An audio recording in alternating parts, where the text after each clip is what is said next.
Hi! இது பார்வையற்ற பாவை. ஒரு நிமிஷம் இந்த வீடியோவ ஸ்கிப் பண்ணாம சிந்திச்சு பாருங்க. ஓகேவா? எங்க ஏரியால ஒரு பாட்டி நேத்து செத்துட்டாங்க. அந்த பாட்டிக்கு பார்த்தீங்கன்னா, இன்னைக்கு இறுதி சடங்குக்கு அப்பா! எவ்ளோ பயங்கரமா இருந்துச்சு தெரியுமா? கொட்டெல்லாம் அப்படி வச்சிருக்காங்க. கரகாட்டம் வச்சு, ரேடியோ செட்லாம் வச்சு, வெடிலாம் பார்த்தீங்கன்னா தாறுமாறா இருந்துச்சுங்க. அப்புறம் இன்னொரு விஷயம் என்ன தெரியுமா? நல்லா கிராண்டா பாட கட்டியிருக்காங்கங்க.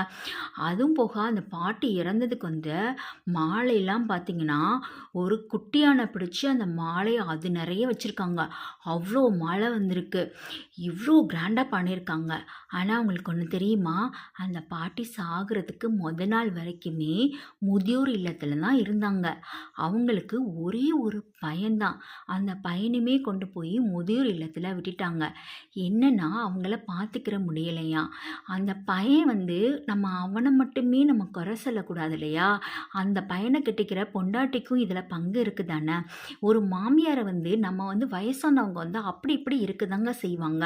அவங்கள அட்ஜஸ்ட் பண்ணி நாமளும் இருக்கணும் தானே! நம்மளுக்கும் நாளைக்கு வயசாகும்.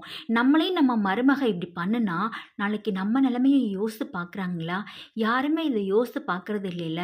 இன்னைக்கு ஒரு குட்டியான நெறைய மாலை குமியுதே! இந்த சொந்தம்லாம் போயி எத்தன நாளைக்கு அவங்கள முதியோர் இல்லத்துல போய் பார்த்துருக்கோம். இன்னைக்கு செத்த உடனே இவ்ளோ ஆடம்பரம் பண்றாங்களே! இது எதுக்காக? அவங்க வசதிய காட்டிக்கிறதுக்கா? இல்ல பெருமையா நம்மள காட்டிக்கிறதுக்கா? இந்த பாசத்தெல்லாம் உயிரோட இருக்கும்போது ஒரு வாய் சோறு போடுறதுல காட்டியிருக்கணும். செத்ததுக்கப்புறம் இந்த ஆடம்பர செலவெல்லாம் பண்ணி யாருக்கு என்ன லாபம் இருக்க போகுது? இத நாம யாராவது உணர்றோமா? இல்ல தானே! இது எனக்கு மனசுக்கு ரொம்ப கஷ்டமா இருந்துச்சுங்க. இத பத்தி உங்களோட கருத்து என்னன்னு சொல்லி என்னோட கமெண்ட் பாக்ஸ்ல கமெண்ட் பண்ணுங்க. டாட்டா.